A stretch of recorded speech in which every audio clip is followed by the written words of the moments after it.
खेम सांत रिद नाम निद बुद्ध ज्ञान सर्व तह सिद्ध विद्या तप जोग प्रभु ध्यान ज्ञान श्रेष्ठ तम स्नान चारु पदार्थ कमल परगास सबके मद सगल ते उदास सुंदर चतुर्तात का बेता समदर्शी एक दृश्य टेता हे फल तिस जन के मुख पने गुरु नानक नाम बचन मन सुने खेम शांत हृद नौ निध बुद्धि ज्ञान सर्ब तय सिद्ध विद्या तप जोग प्रभु ध्यान ज्ञान श्रेष्ठ तम स्नान चार पदार्थ कामल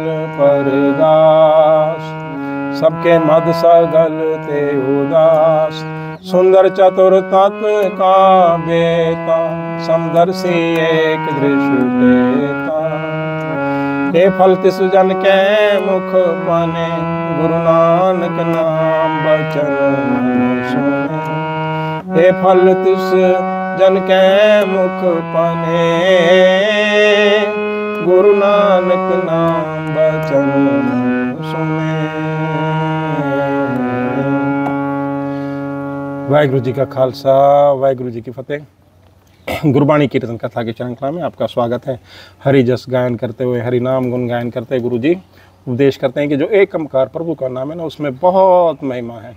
गुरु की वाणी में बड़ी महिमा है। सारी जब द्वैत दूर होती है, आत्मा में परमात्मा में विलीन हो जाती है, तो मानो सारे के सारे जितने वरदान हैं ना, जितने हमने सुन रखे हैं, वो सारे ही हासिल हो गए। क्योंकि जब आत्मा परमात्मा में लीन होगी तो बाकी बचा ही क्या।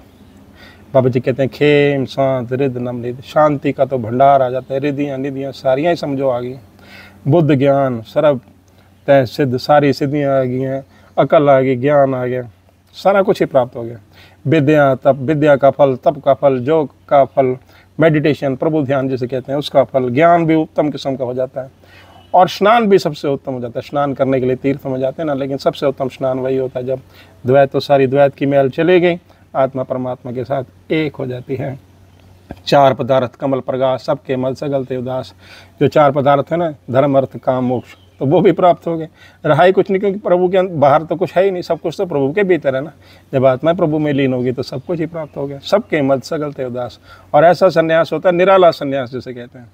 वैसे सन्यासी बंदा जंगल में जाता है, लेकिन ये ऐसा संन्यास है सारी माया के बीच में रहकर, सारे परिवारजनों के बीच में रहकर इंसान सबसे अलग अपना प्रभु में ध्यान लगाता है, क्योंकि किसी में लिप्त नहीं होता।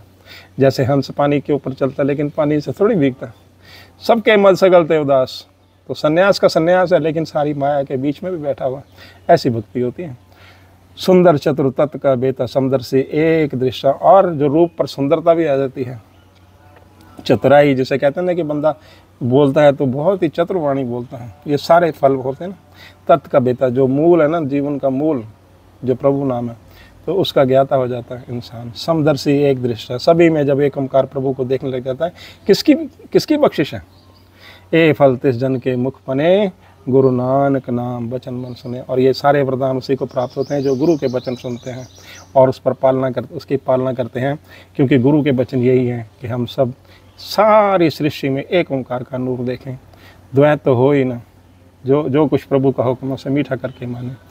तो जब हम ऐसा वचन सुनते हैं तो ये सारे के सारे वरदानों को प्राप्त होते हैं, क्योंकि हमारी आत्मा परमात्मा में ही लीन हो जाती है। और परमात्मा के बाहर कोई भी वरदान नहीं है। सारे वरदानों का दाता तो प्रभु परमेश्वर ही होता है ना। तो ऐसा गुरु जी उपदेश करते हैं। इसी के साथ दास को आज्ञा बख्शें।